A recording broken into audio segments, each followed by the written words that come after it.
মৃত্যু সনদ বা ডেথ সার্টিফিকেট। আমাদের জীবনে মৃত্যু সনদ বা ডেথ সার্টিফিকেটের কতটা গুরুত্ব এবং ডেথ সার্টিফিকেট কোথা থেকে আনতে হয়, আজকে কথা বলবো সেই প্রসঙ্গে। আসসালামু আলাইকুম, আমি অ্যাডভোকেট সাবিকুন নাহার কথা বলছি ঢাকা জজ কোর্ট থেকে।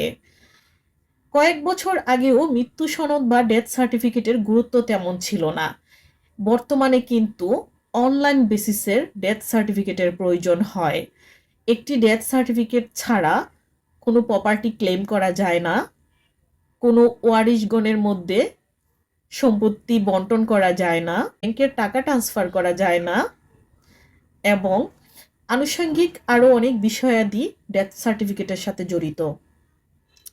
যদি কোনো মৃত্যু সাধারণভাবে হয়ে থাকে তখন কিন্তু আপনার এলাকার স্থানীয় কমিশনার বা ইউনিয়ন চেয়ারম্যানের কাছ থেকে ডেথ সার্টিফিকেটটি নিয়ে আসবেন। যদি হসপিটালে মৃত্যু হয় তাহলে কিন্তু হসপিটাল থেকে ডেথ সার্টিফিকেট দিয়ে থাকে।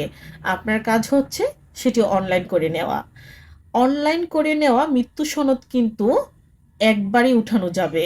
এটি সার্টিফাইড কপি হিসাবে একবারই উঠবে, অনলাইন থেকে বারবার আনা যাবে না। ওই সার্টিফাইড কপিটি আপনি যেখানে ইউজ করবেন ফটোকপি হিসাবে ইউজ করবেন।